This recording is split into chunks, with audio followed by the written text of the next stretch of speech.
안녕하세요. 오늘은 테슬라 휴머노이드 로봇인 옵티머스에 대해서 이야기해 보겠습니다. 이제 곧 며칠 후면은 두 번째 AI 데이가 열리죠. 거기서 테슬라의 휴머노이드 로봇 옵티머스 시제품이 발표되게 되는데요. 오늘은 거기에 대해서 내용을 이야기해 보도록 하겠습니다.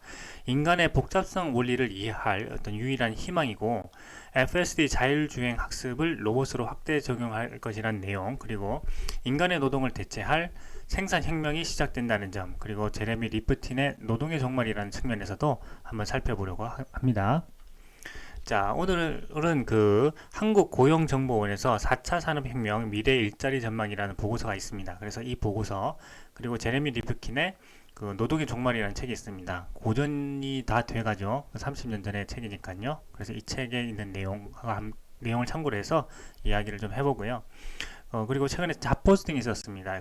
이 로봇 산업에서 로봇 분야에서 일할 직원들을 채용하려는 잡포스팅이 있었는데, 거기에 따르면은 공장에서 일할 수천 개의 휴머노이드 로봇에 대한 내용이 나옵니다. 그래서 이 내용을 토대로 해서 오늘 이야기를 해보겠습니다. 자, 첫 번째 AI 데이에서 이 휴머노이드 로봇에 대한 발표가 있었습니다. 작년이죠. 그래서 영상이 멋있게 이제 조금 나오고요. 그 다음에 이 로봇에 대한 기대가 한층 불어 있는 상황에 갑자기 이 휴머노이드 로봇 의상을 한 사람이 입고 그 옷을 입고 무대로 올라옵니다. 저는 이것을 보고 이렇게 뭔가 로봇이 다음에 나오는 건가 이런 생각을 했었는데, 로봇 없이 사람이 그냥 이 옷을 입고 유니폼을 입고 나오는 겁니다. 그리고 나서는 일론 머스크가 바라보고 있는데 그 앞에서 막 춤을 춥니다. 즐겁게 막 춤을 추죠. 그리고는 일론 머스크가 이 테슬라 봇에 대해서 이제 이야기를 하게 됩니다. 그래서 이것을 어떻게 이해해야 될까, 이런 프레젠테이션은 저도 처음 봤기 때문에 이렇게 막 춤을 추고 할 때는 이 다음에 로봇이 나오는 줄 알았어요. 그런데 로봇 없이 로봇이 앞으로 어떻게 나올 것이다 라는 그런 발표를 하게 되죠. 그래서 사람과 굉장히 유사한 형태의 로봇인 휴머노이드 로봇 테슬라 봇을 출시하겠다고 이야기를 했습니다. 그리고 1년이 지난 현재 시점, 이제 며칠 남지 않았죠. 9월 30일에 AI 데이에서 시제품을 발표할 계획으로 있습니다. 그래서 많은 사람들이 지금 두 번째 AI 데이를 기대하고 있죠. 자, 그리고 이 AI 데이에서 첫 번째 AI 데이에서 발표하기로는, 여기 보면은 카메라도 이제 장착을 하고요. 사람처럼 이제 시각화를 해야 되겠죠. 그래서 카메라도 있고, 그다음에 뉴럴 넷 플래닝이라고 해서 신경망 훈련을 해서 사람처럼 이제 움직이게끔 만들어야 될 겁니다. 그래서 그러한 계획, 그리고 오토 라벨링이라든지 시뮬레이션 툴, 그리고 FSD 하드웨어를 FS 칩을 이제 장착을 하겠죠. FS 칩을 장착을 해서 실제 AI를 구현을 할 겁니다. 그리고 도조 트레이닝이라고 해서 슈퍼컴퓨터 도조죠. 이 부분은 제가 FSD와 관련된 영상에서 자세히 설명을 해 두었습니다. 그래서 그 영상 찾아보시면 도움이 될 것 같아요. 그래서 이 도조 트레이닝을 통해서 인간의 지능, 인간의 움직임, 이런 것들을 점점 더 이제 훈련시켜 나가겠다 하는 내용을 발표를 했습니다. 자, 그래서 같이 일할 사람을 모집한다 하는 내용으로 프레젠테이션을 마치게 됐죠. 그리고 드디어 2022년 9월 30일에 두 번째 AI 데이가 열릴 예정으로 있습니다. 자, 그리고 최근에 기사가 나왔습니다. 그래서 테슬라는 지금 수천 개의 휴머노이드 로봇이 작업 현장에서, 공장에서 일할 것으로 예측이 된다는 것이고요. 그것이 Job Descriptions에서 나왔다 하는 내용입니다. 살펴보겠습니다. 테슬라는 수천 개의 휴머노이드 로봇이 공장에서 일할 것으로 기대되고 있다고 합니다. 제조업체가 테슬라가 게시한 채용 공고에 보면은 회사가 휴머노이드 이중 페달 로봇, 번역하면 이중 페달 로봇인데 그냥 두 발로 걷는 로봇입니다. 회사가 휴머노이드 두 발로 걷는 로봇에 대한 내용을 올리고 있습니다. 테슬라는 내부 활동으로 입증된 테슬라봇, 일명 옵티머스라고 하죠. 옵티머스를 개발하기 위한 계획을 적극적으로 추진하고 있으며, 소프트웨어 및 펌웨어 엔지니어, 그 다음에 딥러닝 과학자, 액추에이터 기술자, 인턴십 등 20개 직책을 고용하고 있다고 합니다. 주로 엔지니어죠. 전문 이제 공학자들을 채용하고 있습니다. 대부분의 직책은 오토파일럿 및 로보틱스, 그리고 엔지니어링, 그 다음에 인포메이션 테크놀로지 카테고리에 게시가 되고 있습니다.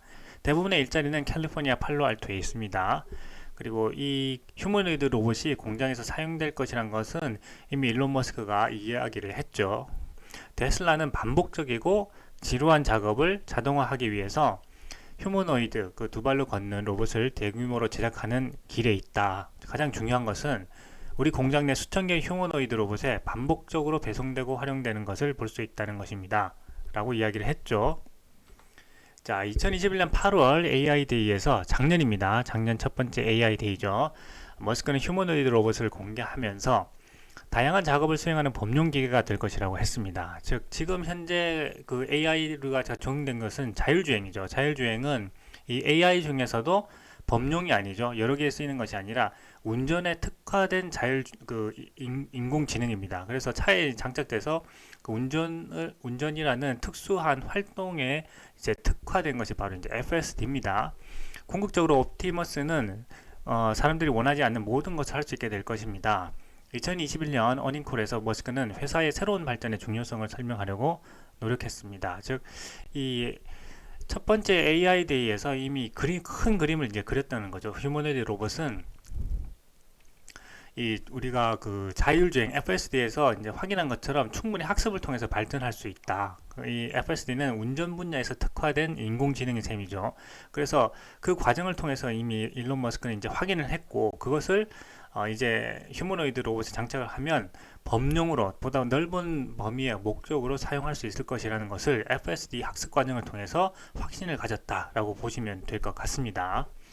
그래서 테슬라는 제품의 우선순위 측면에서 휴머노이드 로봇은 테슬라가 올해 수행하는 가장 중요한 제품 개발이라고 했습니다. 또한 머스크는 옵티머스가 시간이 지남에 따라 차량사보다 더 중요해질 잠재력이 있다라고 했습니다. 그래서 앞으로는 현재는 전기 자동차, 자율주행 자동차가 가장 큰 사업이지만 시간이 지나서 10년 후가 된다면 이 옵티머스가 차량 사업보다 더 중요한 사업이 될 가능성이 충분히 있다. 이렇게 지금 이야기를 하는 겁니다.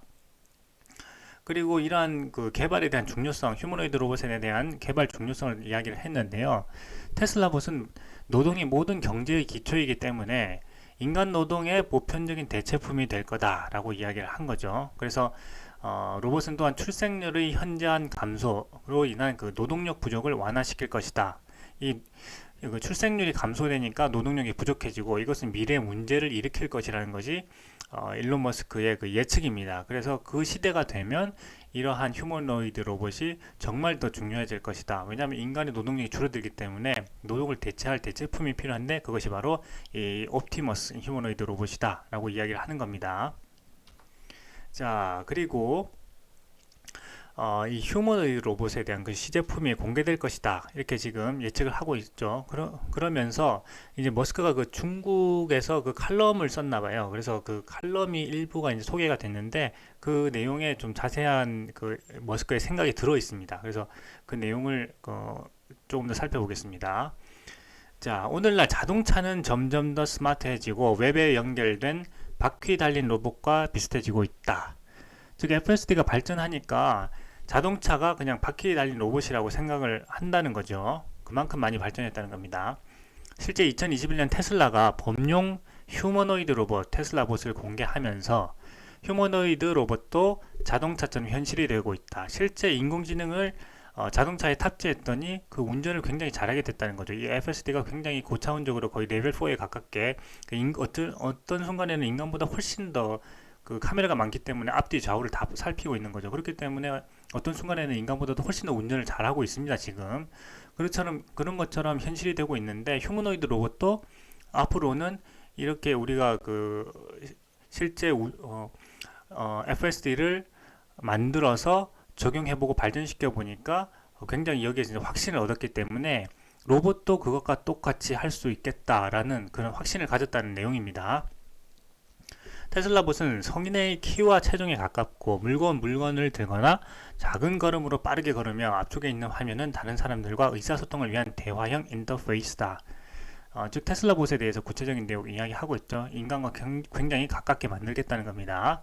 다리가 있는 로봇을 설계한 이유는 인간 사회가 두 팔과 10개의 손가락을 가진 이족보행 휴머노이드와의 상호작용을 기반으로 하기 때문이다. 따라서 로봇이 환경에 적응하고 인간이 하는 일을 할 수 있으려면 인간과 크기, 모양, 기능이 거의 같아야 한다. 즉 인간과 가장 가까운 곳에서 인간을 위한 노동을 하려고 한다면 모든 지금 어떤 세상의 그런 기준이 인간을 위해서 지금 만들어진 거죠. 그 높이라든지, 그죠? 구조라든지 이런 것들이 인간을 위해서 만들어졌기 때문에 인간의 노동을 대체하려면 인간의 몸과 가장 비슷해야 한다는 거죠. 높이라는 것도. 왜냐하면 키가 낮은 로봇이 인간의 노동을 대체할 수 있는 데는 한계가 있기 때문이죠. 그렇기 때문에 어렵지만 두 발로 걷는 휴머노이드 로봇을 만들어야 된다는 것이 일론 머스크의 생각입니다.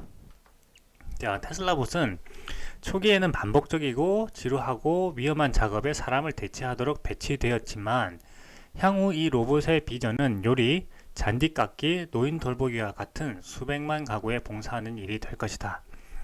이 부분이 가장 중요한 그 부분입니다. 자, 다시 보면 테슬라봇은 초기에는 반복적이고 지루하고 위험한 작업에 사람을 대체하도록 배치되었지만 그렇죠. 앞으로 지금 초기에 이 테슬라봇을 그 공장에 배치하게 되면은 반복적이고 지루하고 위험한 작업에 배치가 될 거라는 거죠. 그런데 이 로봇을 이 로봇이 이제 FSD 칩을 AI 칩을 지금 장착을 했고 계속해서 이제 신경망 훈련도 시키고 도저 슈퍼컴퓨터를 통해서 훈련을 시킨다는 거죠. 학습을 시키게 되면 인간과 점점 더 비슷해질 거라는 겁니다. 그렇게 되면 이전에 불가능하게 보였던 인간의 일상 활동인 그 요리라든지 잔디 깎기, 노인 돌보기와 같은 굉장히 복잡한 활동들도 할 수 있게 될 것이다 라는 것이 일론 머스크의 그 비전입니다. 그죠? 이 부분이 가장 중요합니다. 단순히 그 반복적이고 지루하고 위험한 작업에만 목적을 두고 이 로봇을 만드는 것이 아니라는 거죠.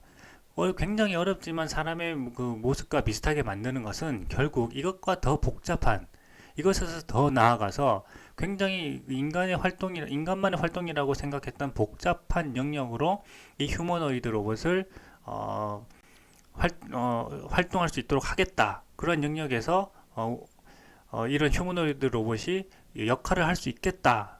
라고 하는 것을 일론 머스크가 확신을 가지고 그렇게 하겠다는 비전을 가지고 있다는 부분입니다. 그래서 이 부분이 가장 중요한 부분이에요.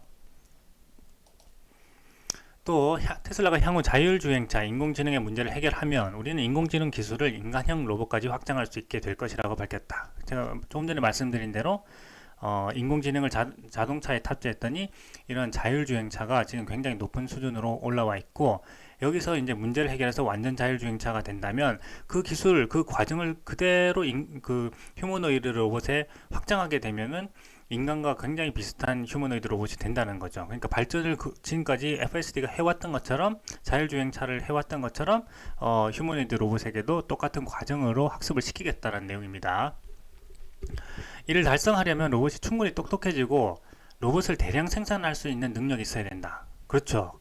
지금까지 그 전기 자동차를 만드는 회사는 수없이 많았지만 계속해서 파산하는 회사들이 많고 실제 이 제대로 된 대량 생산에 오게 된 그 회사는 그 테슬라가 유일합니다. 왜냐하면 이 대량 생산을 한다는 것이 기업의 운명을 결정할 정도로 중요한 활동입니다. 대량 생산을 할 수 있느냐 없느냐에 따라서 기업의 운명이 결정됩니다. 그래서 시제품은 어느 회사라도 다 만들 수 있습니다. 그렇지만 비싸게 만들어지겠죠. 비싸게 만들어서는 안 된다는 겁니다. 대량 생산을 통해서 원가를 낮춰야 되는 겁니다. 그래서 그 수익이 발생할 수 있을 정도의 원가를 낮출 수 있는 그런 대량 생산을 할 수 있어야 된다는 거죠. 그런데 이 양산이 쉽지가 않다는 겁니다. 이 양산에 성공한 것은 테슬라 한 곳밖에 없는 거죠. 그렇기 때문에 이 로봇의 시제품을 만들더라도 이 테슬라 차와 마찬가지로 대량 생산을 하고 원가를 충분히 낮출 수 있어야 된다는 겁니다. 그것이 또 하나의 과정이 될 거다라는 것이 이 문장의 그 내용 속에 들어 있습니다. 그래서 지금까지 해왔던 그 일론 머스크의 과정을 우리가 이해하고 있다면 이 문장이 어떤 걸 의미하고 있는지 우리가 알 수 있는 거죠. 테슬라의 사륜 로봇인 자동차는 사람들이 여행하고 생활하는 방식까지 바꿔놓았다. 언젠가 우리가 자율주행차, 실제 인공지능의 문제를 해결할 때 우리는 인공지능 기술을 휴머노이드 로봇까지 확장할 수 있게 될 것이다. 즉, FSD에 성공하면 그 과정을 그대로 휴머노이드 로봇에 확장하게 된다면 휴머노이드 로봇에서도 성공할 수 있을 것이다 라는 점입니다. 우리는 올해 그 휴머노이드 로봇의 첫 번째 시제품을 공개하고 이 로봇의 지능을 향상시키고 대량 생산 문제를 해결하는 데 집중할 계획이다. 그렇죠. 시제품을 일단 내놓고 이 시제품을 이제 활용해 보면서 문제점을 계속해서 파악을 할 겁니다. 그래서 대량 생산 이전까지는 최대한 그 베타 버전을 또 만들 거예요. 그래서 계속 이 시제품을 운영을 하면서 최대한 그 많은 문제점들을 파악해서 문제점을 개선을 해서 그 어느 정도의 만족할 만한 수준에 오면 그 다음에 이제 대량 생산으로 넘어가는데, 이 대량 생산에서도 어떻게 하면 지금 그 테슬라가 해왔던 것처럼 원가를 낮추면서 빠른 속도로 많은 양을 생산해낼 수 있을 것인지는 지금 일론 머스크가 해결해야 되는 앞으로의 그 과제입니다. 그래서 이 생산 규모가 커지고 비용이 줄면서 휴머노이드 로봇의 유용성이 매년 증가할 것이다. 그렇게만 된다면 휴머노이드 로봇을 충분히 그 생산해낼 수 있다는 거죠. 왜냐하면 원가가 그만큼 떨어지니까 여기서도 수익이 발생해야만 계속해서 생산을 할 수가 있기 때문입니다. 그래서 미래에는 가정용 로봇이 자동차보다 저렴해져서 10년 이내에 사람들은 부모에게 생일 선물로 로봇을 살 수 있게 될 것이다 라는 것은 그 머스크의 희망을 이야기하고 있는 거죠. 자, 그래서 우리는 여기에서 투자자로서 이런 부분에 대해서 조금 더 깊게 생각을 해볼 필요가 있습니다. 저는 이 네 가지 측면에서 이 휴머노이드 로봇이나 옵티머스를 생각해 봤는데요. 두 번째, FSD 자율주행 학습을 로봇으로 확대 적용한다는 것을 조금 전에 이야기를 드렸죠. 그래서 나머지 세 부분에 대해서 다 살펴보겠습니다. 인간의 복잡성 원리를 이해할 유일한 희망이라는 것, 그리고 인간의 노동을 대체할 생산혁명이 시작된다는 것, 그리고 제레미 리프킨의 노동의 종말이라는 측면에서 살펴보려고 합니다. 그러면 먼저 복잡성 원리에 대해서 이야기를 해보겠습니다. 자, 우리가 운전을 할 때 이 운전이라는 그 활동이 굉장히 복잡한 활동입니다. 왜냐하면 나 혼자만 움직이는 게 아니거든요. 그러니까 상대방이 계속해서 움직이고 있죠. 얼마나 빠른 속도로 오는지, 천천히 오는지 아니면 빨리 오는지, 중간 정도의 속도로 오는지를 계속해서 파악해야 되고, 이 차가 왼쪽으로 갈지 오른쪽으로 갈지, 내 앞으로 올지 아니면 오른쪽으로 갈지, 빠져나갈지, 멀리 갈지, 이런 것들을 계속해서 예측을 해야 되는 거죠. 순간순간 계속해서 예측하고 판단하고 하는 과정이 바로 운전입니다. 그래서 운전이 우리가 익숙하기 때문에 단순한 과정 같지만, 다시 과정을 생각해 본다면요, 굉장히 복잡한 활동이 연속되고 있다는 것을 알 수가 있습니다. 왜 10m 가서 또 확인해야 되겠죠. 차가 오고 있는지, 앞차와의 거리는 얼마가 되는지, 내 속도가 너무 빠른지 늦는지, 여기서 나는 길을 바꿔야 할지 아니면 바로 계속 직진을 할 건지 판단을 합니다. 그 다음에 또 약간 10m 이상 가면 계속해서 그 과정을 확인하는 거죠. 그 과정을 확인하고 과정을 확인합니다. 이 굉장히 복잡한 활동이 바로 운전이라는 건데, 여기에 이제 FSD가 거의 레벨 4 수준으로 올라와서 어떤 경우에는 인간보다도 훨씬 더 높은 수준, 안정된 그 운전을 하고 있습니다. 그래서 이걸 학습을 시켰더니, 그전에는 이것을 인간이 그냥 다 코딩을 해가지고 이럴 때는 이렇게 하고 이럴 때는 이렇게 하고 하는 점을 다 코딩을 했단 말이죠. 인간의 그 지식으로. 그런데 그렇게 해서 성공을 하지는 못했죠. 그런데 테슬라가 지금 성공하고 있는 것은 어떤 거냐? 여기다 AI를 탑재를 시키죠. FSD 칩을 넣어가지고 탑재를 시킵니다. 그리고 수많은 주행 과정 데이터를 축적을 해서 그걸로 학습을 합니다. 그래서 그 스스로 인공지능이 학습을 하는 겁니다. 그 인간이 다 설명해 주지 않아도 중간중간 이런 상황에서는 어떻게 움직여야 되겠다는 걸 스스로 학습을 한 거죠. 그래서 엄청난 마일을 데이터가 축적되고 그것을 통해서 학습하고 나니 인간이 생각했던 것보다 훨씬 지금 운전을 잘하고 있다는 거죠. 짧은 시간에 그 학습 능력이 굉장히 높게 올라왔습니다. 그래서 올해 말에는 일론 머스크가 FSD 베타 버전 10.69.2죠. 이거보다 더 이제 버전이 하나 올라갈 수도 있는데, 베타를 지금 와이드 릴리스 하겠다는 거죠. 미국 전체에 다 뿌리겠다는 겁니다. 그 정도로 지금 자신이 있는 수준에 올라와 있습니다. 그런 정도로 이 복잡한 것을 FSD가 지금 학습을 하는데 성공했다는 거죠.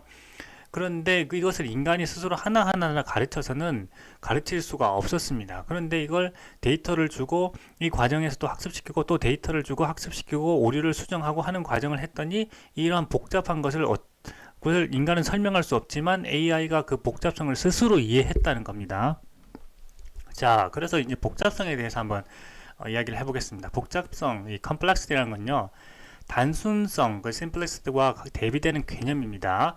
복잡하게 보이는 것을 단순한 요소로 나누어 지배할 수 없는 성질이라는 겁니다. 복잡성이라는 것은 굉장히 복잡한 이런 성질을 하나하나 나눠 갖고 이해하려고 하면 이해할 수가 없다는 겁니다. 다시 말해서 결과의 원인을 분석할 때 원인들이 상호작용하며 굉장히 얽혀 있는 거죠. 그래서 정확한 원인 분석이 힘들다는 겁니다. 만약 원인을 모두 분석해도 정확히 처음의 결과와 같은 결과를 재현할 수는 없습니다. 이는 복잡성의 큰 특징 중 하나입니다. 다시 말하면 인간이 무언가 이렇게 다 해결하고 이해하고 있다고 생각했지만 그럴 수 없는 분야가 있다는 것에 대해서 현대의 과학이 깨닫기 시작합니다. 그리고 그것을 복잡성이라고 부르기 시작했습니다. 굉장히 복잡하다는 거죠. 원자, 뭐 아주 조그만 그 양자 역학의 세계에 들어가게 되면은 인간이 이해할 거나 예측할 수 없을 정도로 이 복잡한 상황이 생긴다는 것입니다. 그래서 그것을 복잡성이라는 단어로 명명하기 시작했습니다.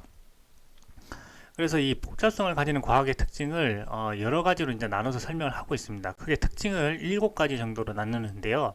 그 특징은 뭐 창발성, 팽창성, 상충관계, 중용, 불완전성, 나비 효과, 필수 다양성 등인데요. 뭐 복잡하죠. 하여튼 큰 틀은 제가 앞에서 설명드린 것처럼 굉장히 인간이 예측할 수 없고 그것을 똑같이 만들어낼 수 없고 시뮬레이션 할 수 없고 거기서 어떤 패턴을 찾아낼 수 없을 정도로 복잡한 상황, 그것을 이제 복잡성이라고 지금 설명을 한다는 거죠. 그래서 그 몇 가지 특징만 먼저 좀 살펴보겠습니다. 첫 번째 특징은 창발성이라고 합니다.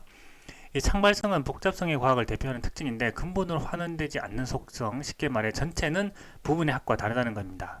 다시 말하면은 예전에는 뭐 어떤 한 물체를 분해하게 되면 뭐 10개로 분해할 수 있다면 그것을 다시 합치면 10개가 되는 거죠. 그런데 지금은 이 복잡계에서는 그것을 다 나눴을 때 그 부분의 합이 전체 합과 다르다는 겁니다. 왜냐하면 그 부분끼리 서로 상호작용하는 부분이 있다는 거죠. 서로 상호작용하기 때문에 그 부분들이 모여 있을 때는 단순한 합과 그 값이 달라진다는 겁니다. 그것이 복잡성의 이제 특성입니다. 가장 큰 특성. 그래서 한 7가지의 특성이 있는데 시간이 되시면 이걸 천천히 살펴보시고 큰 틀에서 잘 모르겠다 하실 때는 큰 틀에서만 이해하고 가시면 되겠습니다. 자, 그래서 이 복잡한 상황은 인간이 그 활동하는 현실 세계에 자리 잡고 있습니다. 근본적인 특성으로 말이죠. 인간이 활동하는 이 상황이 얼마나 복잡합니까? 그죠? 매일같이 움직이고 양치를 하고 이런 것들은 인간만이 하는 거예요. 인간만이 하는 굉장히 복잡한 활동이고 또 여러 명이 모여 살고 운전하고 서로 왔다 갔다 하고 그 다음에 커뮤니케이션 하고 하는 이 모든 과정이 굉장히 복잡한 활동입니다. 그죠? 굉장히 복잡한 활동이에요. 그래서 우리가 하나하나를 다 예측할 수 없는 것도 우리가 이런 복잡계에 살고 있기 때문입니다. 그런 것을 우리가 기본적으로 인식하고 이해할 필요가 있습니다. 그래서 테슬라봇은 초기에는 반복적이고 지루하고 그 위험한 상황의 그 작업에 사람을 대체하도록 배치되었지만 향후 이 로봇의 비전은 요리, 잔디깎기, 노인 돌보기와 같은 수백만 가구에 봉사하는 일이 될 것이다. 또 테슬라가 향후 자율주행차, 실제 인공지능의 문제를 해결하면 우리는 인공지능 기술을 인간형 로봇까지 확장할 수 있게 될 것이라고 밝혔다. 이것은 아까 제가 강조한 부분이죠. 인간이 이러한 복잡성을 다 이해할 수 없다는 것을 인간 스스로 깨닫고 그것을 복잡성이라는 것으로 명명하였는데 이제 여기에 인공지능을 이제 인간보다 뛰어난 그 인공지능을 넣어서 학습을 시켜보니까 인간이 모르는 어떤 것들을 스스로 발견해서 그것들을 학습을 하고 있다는 거죠. 그래서 이 초기에는 그 공장에서 테슬라 공장에서 그 반복적이고 지루하고 위험한 작업에 이제 배치를 하겠지만 점점 더 이 학습을 계속하게 되면서 인공지능이 이제 똑똑해지겠죠. 이 휴머노이드 로봇의 그 인공지능이 똑똑해지면 나중에 그 처음에 우리 사람들이 가장 효율적이라고 생각했던 방식을 벗어나서 또 다른 방식으로 일을 하고 있을 가능성이 굉장히 높다는 겁니다. 왜냐하면 스스로 학습을 하면서 굉장히 그 복잡한 상황에서 인간은 이것이 가장 효율적이라고 한 가지 방법을 제시했는데 이 휴머노이드 로봇이 스스로 학습하면서 이 복잡한 상황에서 뭔가 패턴을 발견해서 일을 하다 보니까 다른 방식이 훨씬 더 효율적이라는 걸 스스로 이제 발견해낼 수가 있다는 거죠. 그러면 그 방향으로 일을 하게 되면 인간은 그것을 보고 더 나은 효율성을 발견할 수 있다는 겁니다. 즉 휴머노이드 로봇은 인간에게서 출발하지만 나중에는 인간보다 더 뛰어난 어떤 그 실적을 보여줄 그 가능성이 매우 높습니다. 그래서 인간은 또 그 과정을 통해서 새로운 것을 또 배울 수가 있게 된다는 거죠. 그것이 하나의 어떤 장점일 수도 있고 또 어떤 설계를 하면서 염두에 둬야 할 부분이기도 합니다.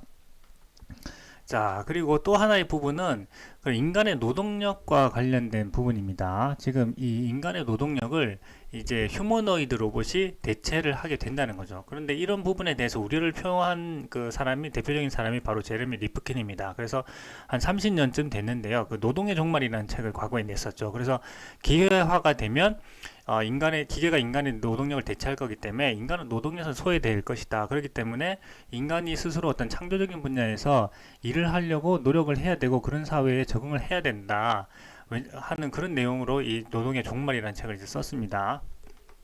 자, 한 부분을 제가 읽어보겠습니다. 그 부분적인 의미에서 시장 자본주의는 한계 이익을 높이기 위해 노동 비용을 포함한 투입 비용을 축소해야 한다는 논리에 바탕을 두고 있다. 그렇죠. 시장 자본주의는 이익률을 이제 높이려고 하는 거죠. 그래서 노동 비용을 줄이려고 하려면 기계화를 시킨다는 겁니다. 이에 따라서 임금을 낮추거나 동시에 인간의 노동을 없애기 위해 보다 저렴하고 효율적인 기술을 찾으려는 노력이 항상 존재한다. 이 노력이 바로 이 휴머노이드 로봇까지 이제 오게 된 거죠. 현재 새로운 인텔리전트 테크놀로지는 인간 노동의 육체적, 정신적인 많은 부분을 대체할 수 있게 되었다. 그렇죠. 노동뿐만이 아니라 인간이 하는 그런 어떤 계산 같은 것도 훨씬 더 빠르게 하게 되었죠. 이런 인공지능이. 노동력과 시간을 절감하는 새로운 기술들이 생산성을 엄청나게 높였지만 이로 인해 많은 노동자들이 파트타임이라는 한계 영역으로 몰리게 되거나 해고되었다. 그러나 인력 감축은 소득 및 소비자 수요의 감소, 경제 성장의 저하를 의미한다. 정부와 기업 관리자, 많은 경제학자들은 이러한 새로운 구조적 현실을 인정하지 않으려 한다. 자, 앞부분까지는 맞았는데 이 문장에 관해서는 어떻게 보면은 좀 미래를 다 예측하지는 못했다라는 것을 알 수가 있습니다. 자, 그동안에 계속적으로 기계가 인간의 노동을 대체했죠. 그러면서 기술이 계속 발전되고 생산성이 높아졌습니다. 물론 인간의 그 노동이 대체되면서 대체된 노동을 하던 사람들은 일자리를 또 잃고 또 도태된 사람들도 물론 있습니다. 그렇지만 그렇게 해서 그 생산된 그 많은 부가 또 다른 어떤 영역으로 또 투자가 되게 됩니다. 이게 자본주의거든요. 이 자본주의 내에서는 굉장히 생산성을 중시하기 때문에 이 생산성을 통해서 어떤 부가 계속해서 쌓이게 됩니다. 그럼 이 쌓이는 부가 한 곳으로만 모여 있게 된다면 그것이 더 이상 역할을 하지 않기 때문에 발전을 할 수가 없게 되는 거죠. 그렇지만 현대 그 자본주의 사회에서는 더 나은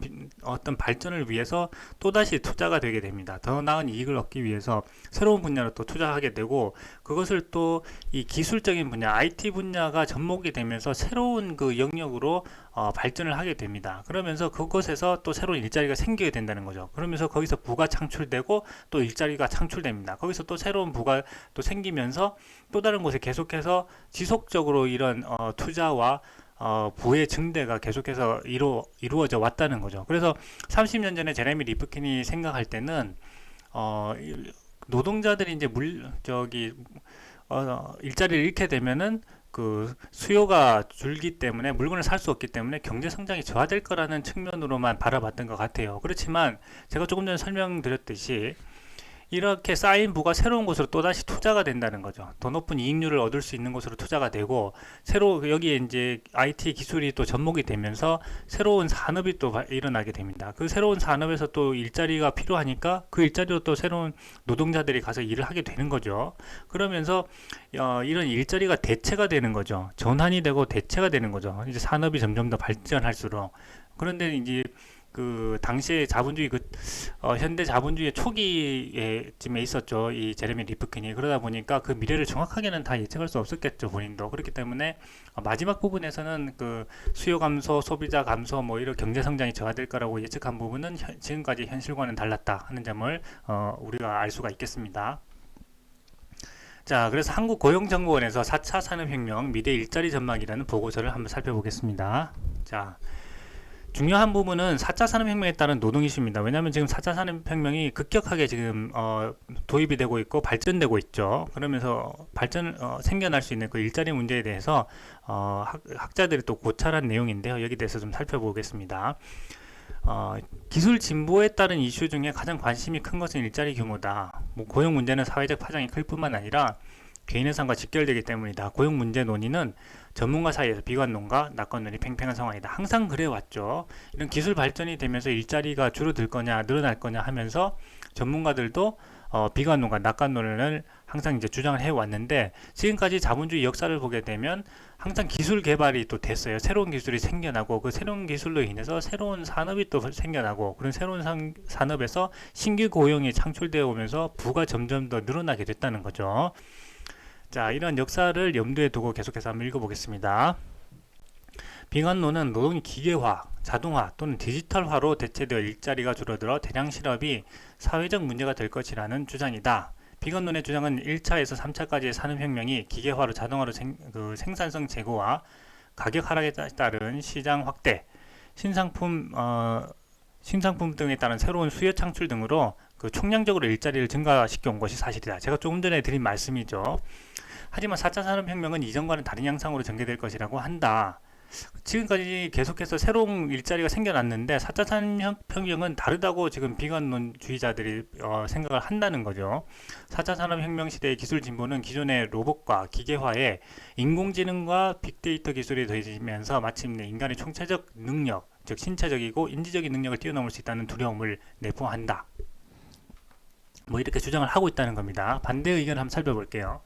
낙관론은 기술 진보가 단기적으로는 일부 직종과 총 일자리에 부정적 영향을 미쳤겠지만 장기적으로 보면 기술 진보는 항상 공정 혁신을 통해서 생산성을 높이고 시장을 확대했다.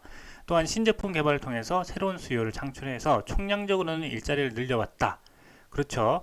그래서 19세기 초 영국에서 일어난 러다이트 운동에서 보듯이 역사적으로 기술적 진보가 있을 때마다 비관론은 등장해 왔지만 결국은 총 일자리가 증가하였고, 이번에도 역사를 반복할 것이라는 것이다. 즉 3차 산업혁명까지 해왔던 것처럼 4차 산업혁명도 마찬가지다. 여기에도 새로운 일자리가 더 늘어날 거다라고 이제 낙관론주의자들이 이야기를 한다는 거죠. 그래서 2015 오토 자동화 등 기술 발전에 따른 인력 대체 효과보다는 새로운 인력 수요를 창출하는 보완 효과가 매우 크다고 강조한다. 4차 산업혁명에 따른 비약적 생산성 향상으로 일자리 증가 효과보다는 감소 효과가 더 클 것이라는 예측이 많지만 아직은 전문가들 사이에서 논쟁이 치열한 상황이다. 지금까지는 4차 산업혁명이 완전히 지금 오지 않는 상황이죠. 4차 산업혁명 초기에 우리가 있죠. 그렇기 때문에 여기에 대해서 비관론과 긍정론이 있지만 우리가 지금까지 자본주의 역사, 자본주의의 근본적인 원리를 이해한다면은 이 4차 산업혁명이 가지고 오는 이 굉장한 어떤 미래 사회에 대한 예측을 충분히 우리가 긍정적으로 볼 수 있을 것 같습니다. 자, 그래서 독일의 인더스트리 4.0과 주요 기술 변화를 예측한 보스턴 컨설팅 그룹의 인더스트리 4.0 보고서에 따르면 2025년까지 독일에서 로봇과 컴퓨터 활용이 증가함에 따라 조립 및 생산 관련 일자리가 61만 개 감소하는 반면 IT나 데이터 과학 분야에서 96만 개 일자리가 창출될 것으로 예상하였다. 생산 현장의 단순 반복 과업이 로봇과 컴퓨터로 대체되면서 생산직, 조립 포장과 같은 그런 생산직과 품질 관리직, 설비 보전직 등의 일자리가 감소할 것으로 전망했다. 반면에 소프트웨어 및 IT 인터페이스 활용 증가, IT와 비즈니스 모델에서 데이터의 중요성 증대, 생산 과정의 로봇 도입 증가 등으로 IT 솔루션 아키텍처, 사용자 인터페이스 설계자, 산업 데이터 과학자, 로봇 코디네이터 등의 일자리가 증가할 것으로 전망하였다. 그래서 일자리가 또 다른 부분에 늘어난다고 전망하고 있는 것이죠.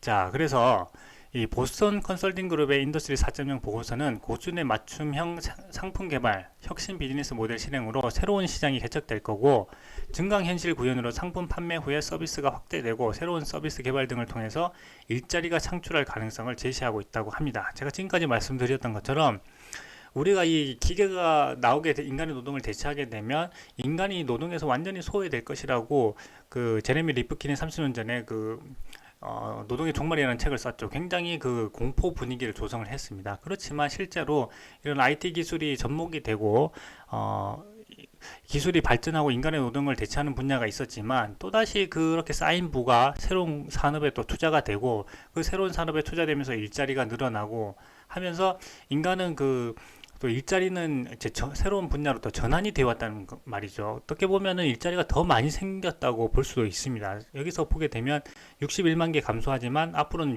96만 개 일자리가 창출될 것으로 이 보고서가 지금 보고 있는 거죠. 그것처럼 일론 머스크가 이 옵티머스라고 하는 휴머노이드 로봇을 만들게 되면 이러한 부분에 있어서 인간의 노동을 대체하기 때문에 인간이 소외될 것이라고 하는 그런 부정론적으로만 볼 것이 아니라 지금까지 이런 자본주의의 그 발전 구조를 살펴보게 된다면 훨씬 더 많은 곳으로 그 부가 또다시 그 투자가 될 수 있다는 거죠. 생산성이 더 높은 곳으로 투자가 될 수 있다는 겁니다. 그러면 그 투자되는 곳에서 새로운 일자리가 더 많이 생겨날 수도 있는 거거든요. 그래서 일론 머스크는 당분간은 아까 이야기한 것처럼 그 단순한 분야에서 하지만 앞으로는 대체되겠지만 앞으로는 더 복잡한 분야, 즉 인간의 실생활에 직접적으로 투입돼서 뭐 잔디를 깎는다든지 뭐 여러 가지 그 요리를 한다든지 하는 여러 가지 활동들을 할 수 있게끔 발전시키겠다고 하는 비전을 가지고 있고, 그렇게 돼서 인간이 지금 하고 있는 그런 노동을 이 휴머노이드에 맡게 되면 인간은 더 또 창조적인 분야에 가서